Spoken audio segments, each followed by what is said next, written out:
새해가 지난 지 며칠 됐지만 여전히 계속 우리가 인사해야 될 인사말이 있죠. 우리 앞뒤 좌우로 가깝게 멀게 눈 마주치면서 이렇게 인사합니다. 새해 하나님 새해 하나님 복 많이 받으세요.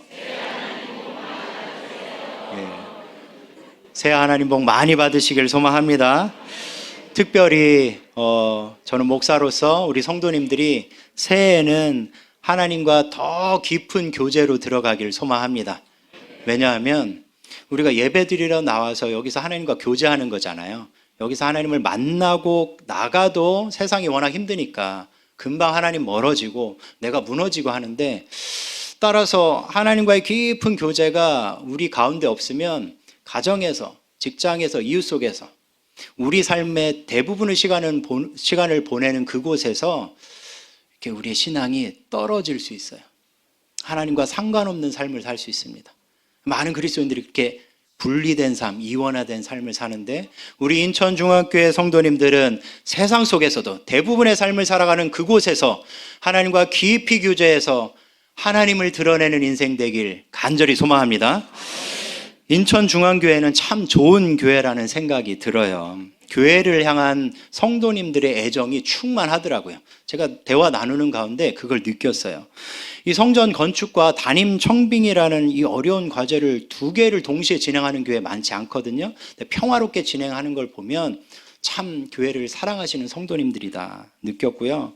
임시처소의 이 불편함을 잘 인내하시는 거 보면 참 좋으신 분들이다 또 느꼈고, 무엇보다 인천중앙교회가 참 좋은 교회라는 사실은 부족한 저를 담임으로 받아주신 게 참 감사하고 좋은 것 같아요. 이렇게 반응하시면 제가 뻘쭘합니다. 전 진짜 부족하거든요. 여러모로 부족한 걸 앞으로 계속 발견하게 되실 텐데, 이미 아시면서도 그렇게 받아주신 게 너무 감사하고요. 최선을 다해서 성도님들 사랑으로 섬기겠습니다. 우리 함께 동역하면서 하나님께서 우리를 통해 아름다운 일들이 일어나길 간절히 소망합니다.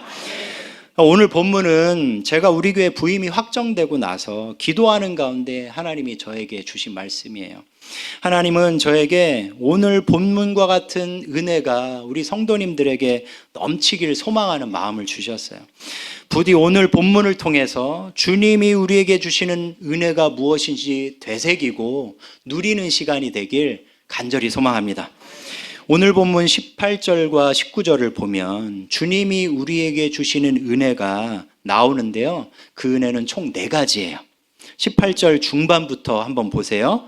포로된 자에게 자유케 하는 것, 또 눈먼 자가 다시 보는 것, 눌린 자를 자유케 하는 것, 그리고 19절에 넘어가면 주의 은혜의 해를 전파하는 것. 이렇게 4가지예요. 이 4가지 은혜에 대해 각각 설명하고 우리 삶에 적용하자면 시간이 모자라요. 그것은 나중에 기회가 되면 또 하고요. 오늘은 이 은혜들이 우리에게 어떤 형태로 주어졌는지 함께 생각해 보려고 해요. 그것은 3가지 형태로 주어졌습니다. 첫 번째로, 이 은혜들은 우리의 과거, 현재, 미래에 주어졌습니다. 오늘 본문이 말하는 은혜는 과거에만 주어진 은혜가 아니에요. 그러니까 내가 예수님 만난 날 다 기억하시잖아요. 그때 난 죄의 포로에서 자유했고, 어둠에서 다시 보게 되었고, 세상 짐에서 풀려나게 되었다라고 과거형으로만 얘기해서는 안 된다는 거예요. 내가 그때 예수님 만날 날 그때 그렇게 진하게 만났어요. 자유하게 됐어요. 그렇게 과거형으로만 말하면 안 된다는 거예요. 왜 그럴까요? 우리는 과거뿐만 아니라 현재에도 그리고 미래에도 여전히 뭐의 포로가 될 수 있으니까요? 죄의 포로가 될 수 있으니까. 어둠에 갇힐 수 있으니까요. 세상 짐에 눌릴 수 있기 때문이에요. 우리는 지금 죽어도 천국 가는 구원을 받았지만 아직 이 땅에 사는 동안에는 세상이 죄로 망가져 있고 우리도 죄의 영향을 받으니까 힘들어질 수 있죠. 이것을 칭의와 성화로 구분할 수 있어요. 성경은 우리의 구원을 크게 칭의와 성화로 구분해서 말합니다. 칭의는 우리가 예수님을 믿는 즉시 영원히 의롭다함을 받은 것을 의미해요. 그렇게 우리가 칭의를 받았기 때문에 지금 죽어도 우리는 어디 간다라고 고백하죠? 천국 간다. 구원의 확신 다 있으시죠? 그 고백을 할 수 있는 게 우리의 잘남 때문이 아니라 예수 그리스도의 보혈의 의가 완전히 덮여졌기 때문에, 칭이 됐기 때문에, 그래서 우리는 지금 죽어도 천국 가는 거예요. 반면에 성화는 우리가 이 땅에서 죄의 영향을 받고 있기 때문에 계속 의로워져 가야 하는 것을 의미해요. 이 땅은 죄로 덮여 있고 나도 죄성을 가지고 있으니까 완전히 의롭지 않잖아요. 점점 주님을 닮아가는 의를 찾아가야 된다는 거죠. 이게 성화인데, 그렇다면 우리는 성화되는 동안에 여전히 죄의 포로가 될 수 있고 어둠에 갇히고 세상 짐에 눌릴 수 있다는 얘기가 되는 거죠. 성화되어져 가는 이 동안에는. 이것은요, 성경뿐만 아니라 우리의 현실이, 우리의 삶이 증명해요. 오늘 예배 드리러 올 때 어떤 상태로 오셨나요? 앞으로는 예배 드리러 올 때, 오늘 주일이네, 벌써 시간 다 됐네, 예쁘게 잘 꾸미고 가야지, 그렇게 잘 오셔요. 근데 꼭 점검을 하실 게 내 영혼의 상태, 내 정신, 정서의 상태를 점검하고 오셔요. 그래야만 이 자리에 와서 회개를 하든 기도를 하든 하나님께 간절히 하나님을 소망하고 사모하게 되잖아요. 근데 습관적으로 오면 그냥 있다 갈 수도 있어요. 어떤 상태로 오셨어요? 완전히 의로운 사람처럼 기쁨과 감사가 충만해서 오셨나요? 그러면 정말 대단하신 거예요. 목사인 저도 그러지 못할 때가 많아요. 하지만 어떤 분들은 어제 부부싸움 한 그대로 이 자리에 오셨을 수 있어요. 또 어떤 분들은 자녀에게 고함 한번 빽 지르고 이 자리에 오셨을 수 있어요. 또 어떤 분들은 겉으로는 티를 안 내도 속에는 우울함과 알 수 없는 분노가 차 있는 상태에서 이 자리에 앉아 계실 수 있어요. 특히 갱년기 성도님들이, 갱년기 되신 분들이 그러실 수 있어요. 누가 건드린 것도 아닌데 막 열이 나고 화가 나고 그러죠. 제 사모의 표현에 의하면 보일러 불을 킨 것 같대요. 딱 켜지면서 열이 확 난대요. 그럴 때 이제 저는 불똥이 튈 줄 몰라서 슬그머니 자리를 피합니다. 갱년기 못 이겨요. 작년 한 해를 돌아보세요. 후회되고 숨기고 싶은 죄들이 있으실 거예요. 그런데 마치 습관처럼 올해도 그런 죄들이 나에게 나타나면 어떻게 하시겠어요?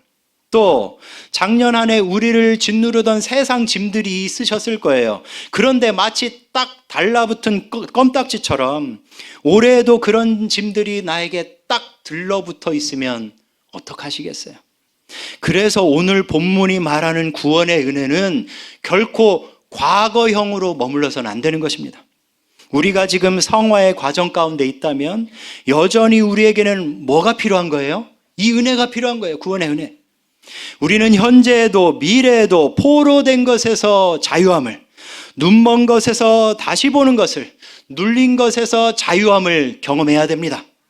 그래야 안 그래도 험한 이 세상, 이 인생 살아갈 수 있어요. 그래야 주님이 주신 사명을 그나마 감당할 수 있어요. 그래야 한번 사는 인생을 후회와 눈물로 끝내지 않을 수 있습니다. 신방하다 보면 정말 가끔 어떤 성도님들은 자기 인생 전체를 돌아보면서 인생 전체를 후회하시는 분들이 계시더라고요. 목사님, 제가 믿는다고 하지만 이런저런 죄로 방황하다가 여기까지 왔어요. 이런저런 짐에 눌리다가 돌아보니 인생 다 지났네요 라고 고백하시는 분들 가끔 있어요. 정말 안타까워요. 그분에게 구원의 은혜가 계속 주어지고 있었는데 그걸 누리지 못하셨던 거예요. 그걸 붙잡지 못하셨던 거예요. 그러니 습관적인 죄의 포로가 될 때마다, 세상 짐이 내 어깨를 짓누를 때마다 주님, 나 좀 살려주세요. 주님, 내 어깨를 좀 가볍게 해주세요. 나 이 습관적인 죄 내가 끊어내지 못하고 있는데 주님, 날 좀 도와주셔서 끊어내게 해주세요. 간절히 사모하면서 기도하시기 바랍니다. 그러면 우리 주님은요, 야, 너 왜 그래? 이제 네가 알아서 해. 나 너한테 질렸어. 이러지 않으시죠. 언제나 그러셨듯이 내 딸아, 내 아들아, 내가 너를 용서하노라. 내가 너를 자유케 하노라. 내가 너를 가볍게 하노라 말씀하시는 줄 믿습니다. 올해는 이런 주님의 음성을 많이 들으시길 예수님의 이름으로 축원합니다. 두 번째로, 오늘 본문이 말하는 은혜는 우리의 영혼과 육체 둘 다에 주어졌습니다. 영혼과 육체 둘 다에 주어졌어요. 어떤 사람들은 오늘 본문이 말하는 은혜가 우리 영혼에만 해당된다고 말해요. 그러니까 포로된 것에서 자유하고 눈먼 데서 다시 보게 하는 것은 영적인 의미일 뿐이라는 거예요. 그렇지 않습니다. 하나님의 은혜는 결코 우리의 영혼만 건드리지 않아요. 우리의 육체도 건드립니다. 왜 그럴까요? 우리라는 존재 자체가 영혼과 육체가 결합된 전인적인 존재이기 때문에 그래요. 전인이란 말은 영혼과 육체 통틀어서 말하는 것입니다. 쉽게 말해서 내 영혼도 나고 내 육체도 나인 거예요. 따라서 영혼만 중요하고 육체는 아무래도 좋다는 식의 영육 이원론에 빠지면 안 됩니다.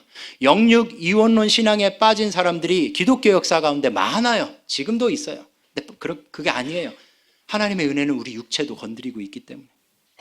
예수님은 이 땅에 오셔서 사람들의 영혼만 건지신 게 아니죠. 그들의 육체도 건지셨어요. 그래서 복음서를 보면 예수님은 만나는 병자마다 다 고쳐주시고 귀신을 내쫓아 주셨어요. 부디 올해에는 우리의 육체가 질병에서 자유케 되는 은혜가 있길 간절히 소망합니다.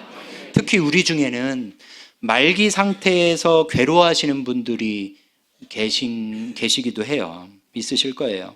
제가 통계를 내봤어요. 우리 교회 암 환자만 몇 명이 있는 줄 아세요? 25명이 있어요. 25명이 있고요. 그 중에 말기 상태로 지금 고통당하시는 분 계세요. 또 어떤 분들은 오래된 정신적인 아픔 때문에 괴로워하시는 분들도 계셔요. 이 설교를 1부 때 하고 마치니까 한 권사님이 우울증 때문에 몸이 아프면서 이 영혼까지 좀 아프게 되신 거예요. 우울증 때문에 기도 요청을 하시더라고요. 기도하는 건데다 눈물을 흘리시더라고요. 근데 우리가 나이 들어가면서도 세상살이가 쉽지 않아서 우울해지기 십상인데 우울증, 조울증, 공황장애 이거 특히 요즘 젊은이들이 많이 걸려요. 제가 아는 청년 사역자가 저한테 와서 한탄을 하더라고요. 왜 요즘 애들 이렇게 우울한 애들이 많냐고. 공황장애 걸린 애들이 많냐고. 인생 한참 밝게 살아가도 모자랄 애들이 벌써 세상짐에 눌려서 우울한 거예요. 하나님이 우리 모두의 간절한 기도를 들으셔서 올해에는 그분들이 아픔과 괴로움으로부터 해방되길 간절히 소망합니다. 그런데 의문이 있어요. 왜 작년에는 혹은 누군가에게는 그런 은혜가 없었느냐는 거예요. 정말 주님이 우리의 영혼과 육체 모두를 구원하기 위해 오셨다면 왜 누군가는 여전히 질병에 시달리느냐 하는 거예요. 어떻게 생각하세요? 그분들이 믿음이 없어서일까요? 그분들이 하나님의 복을 받지 못해서일까요? 그렇지 않습니다. 그렇게 생각하면 안 돼요. 그건 큰 교만이에요. 어떤 성도님들은요, 내가 질병에 걸렸다는 걸 공동체에 털어놓지 못하시는 분들이 있더라고요. 왜 그런지 아세요? 내 믿음을 판단할까봐. 내가 하나님 복 받지 못했다고 판단할까봐. 아니에요. 믿음이 있어도 아플 수 있어요. 하나님이 똑같이 사랑하셔도 육체가 괴로울 수 있어요. 예수님이 십자가에서 그러셨잖아요. 나사로가 그랬잖아요. 바울이 그랬고 에바브로디도가 그랬어요. 예수님과 믿음의 선배들도 그랬다면 우리야 말해 뭐 하겠어요? 그러니 이 땅에서 육체가 아프고 괴로운 것은 신앙의 문제도 아니고 하나님께 복을 받지 못해서 그런 것도 아닙니다. 중요한 것은 고통에도 뜻이 있다는 거예요. 세상의 모든 일이 그렇지만 하나님이 육체의 고통을 허락하실 때, 우리에게 허락하실 때는 거기에 하나님의 뜻이 있습니다. 하나님은 아무 뜻도 없이 일하시는 분이 아니시기 때문에 그래요. 그러니까 내가 질병이 왔으면 내가 믿음 생활 잘못해서 그런가, 내가 죄를 지어서 그런가, 그렇게 벌벌 떨지 마시고요. 이거 하나님의 뜻이 뭔가 있겠구나. 하나님이 여기서 뜻하시는 바가 뭐가 있겠구나. 그걸 찾아가셔야 돼요. 제가 아는 어떤 권사님은 희귀암에 걸리셨어요. 희귀암에. 이름도 어려운 암이에요. 그런데 그 권사님은 투병하는 동안 그 누구도 따라갈 수 없는 신앙의 경지에 이르시더라고요.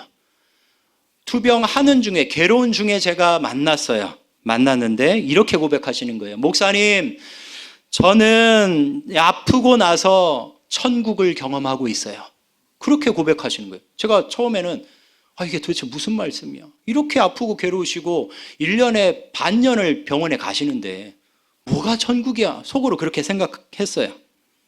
그런데 그 권사님은 그 아픔 때문에 주님께 매달리기 시작하면서 그 아프기 전에는 알 수 없었던, 물론 아프기 전에도 느꼈죠. 근데 아프고 나서 하나님의, 자기를 향한 하나님의 사랑, 십자가에서 온몸을 찢으셔서 나를 구원하신 그 주님의 은혜를 온 몸과 영혼으로 느끼신 거예요. 경험하신 거예요. 그 사랑의 깊이를 깨달은 거예요. 그래서 그 아픔 중에도 같은 병실에 있는 다른 사람들에게 그 사랑을 전하시더라고요. 복음을 전하시더라고요. 그분들 붙잡고 기도하시더라고요. 본인도 아픈데. 제 목회 경험상 육체적으로 아프셨던 성도님들 대부분은 영적 성숙을 경험하셨습니다. 우리가 알지 못하는 신앙의 깊은 경지까지 들어가시더라는 거예요. 이렇게 하나님은 이 죄악되고 망가진 세상에서 우리의 아픈 육체를 통해서도 당신의 뜻을 펼치시는 분인 줄 믿습니다. 성도님들 어떠세요? 잊지 마시기 바랍니다. 우리의 육체도 우리예요. 언젠가 주님이 다시 오시면 우리 육체는 다시 아프지 않고 죽지 않는 몸이 될 거예요. 그날이 올 때까지 우리 육체는 다시 아프고 병들 수 있어요. 그래서 우리의 육체는 계속해서 이 자유를 경험해야 돼요. 오늘 말씀이 말하는 그 자유를 경험해야 돼요. 아프면 낫고 또 아프면 또 낫는 은혜를 올 한 해도 경험하시길 간절히 소망합니다. 하지만 무엇보다 우리는 그 아픔과 질병 속에서 뭘 발견해야 될까요? 주님의 뜻을 발견해야 돼요. 나를 향한 하나님의 깊은 사랑을 경험해야 돼요. 그러면 아프기 전에는 몰랐던 새로운 신앙의 세계를 보게 될 거예요. 그걸 보신 분들은요, 결코 하나님 원망하고 섭섭해하지 않더라고요. 하나님을 더 깊이 사랑하시더라고요. 올해는 이런 신앙의 경지에 이르시길 간절히 소망합니다. 마지막 세 번째로, 오늘 본문이 말하는 은혜는 우리 이웃에게도 주어졌습니다. 우리 이웃에게도. 19절을 함께 읽겠습니다. 19절입니다. 시작. 주의 은혜의 해를 전파하게 하려 하심이라 하였더라. 아멘. 그렇습니다. 우리 주님은 이 땅에 오셔서 은혜를 전파하셨죠. 이 구원의 은혜를. 그리고 그 은혜는 2000년 동안 수많은 사람을 돌고 돌아 누구에게까지 전파된 건가요? 우리에게까지. 그래서 우리가 이 자리에 있는 거예요. 우리가 포로된 것에서 자유하고 눈먼 것에서 다시 보고 눌린 것에서 자유하게 된 거 그냥 된 게 아니란 얘기인 거예요.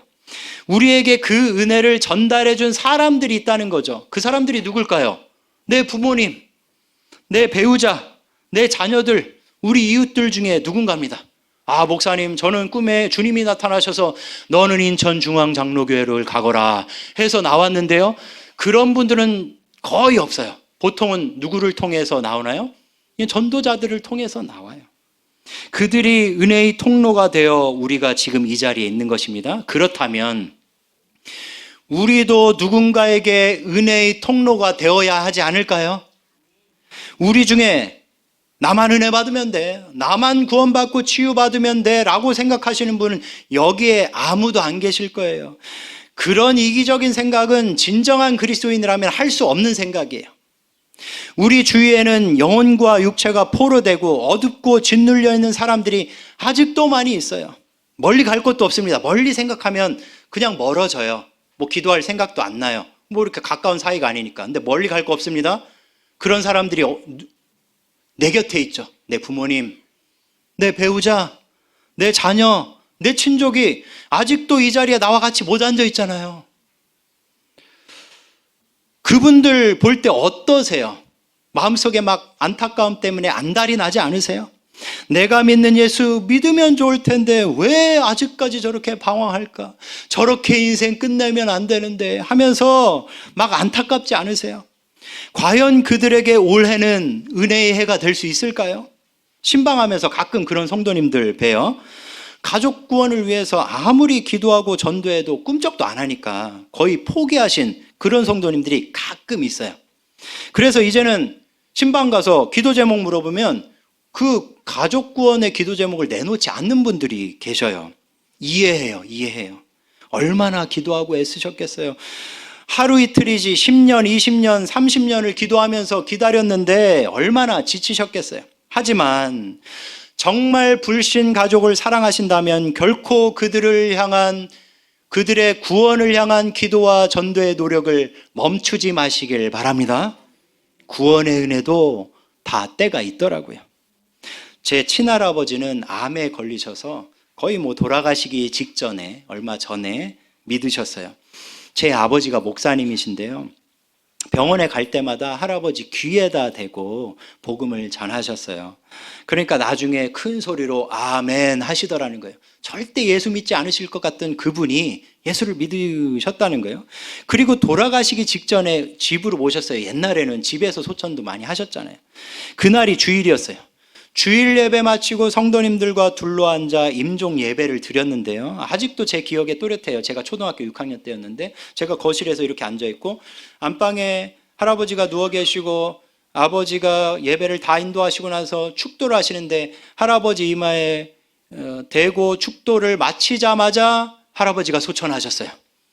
그 자리에 계신 어떤 성도님도 할아버지의 구원을 의심하지 않았어요.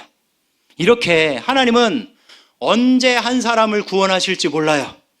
그래서 우리는 구원의 때가 이를 때까지 기도와 전도를 포기하지 말아야 합니다. 성도님들은 어떠세요? 내 부모님, 배우자, 자녀, 친족, 이웃이 아직도 예수를 믿지 않고 있는데 과연 구원 받을까 의심이 되시나요? 모르는 거예요. 주님이 언제 그들을 구원하실지 모르는 거예요. 그러니 끝까지 기도하시기 바랍니다. 너무 지쳐서 기도가 안 나올 수 있긴 해요. 그거 다 이해합니다. 그러면 홀로가 아니잖아요. 기도의 동역자들이 있잖아요. 그들에게 기도 부탁하세요. 그리고 새벽 기도나 금요 기도에 나와서 간절히 부르짖어 기도하세요. 나 혼자 기도하면 힘이 약해지니까 같이 기도할 때 부르짖어서 눈물로 기도하세요. 그런 간증들 많잖아요. 정말 작정해서 눈물로 부르짖었더니 끝내 하나님께서 내 가족을 구원하셨다. 그런 간증이 올해는 우리에게도 있길 간절히 소망합니다.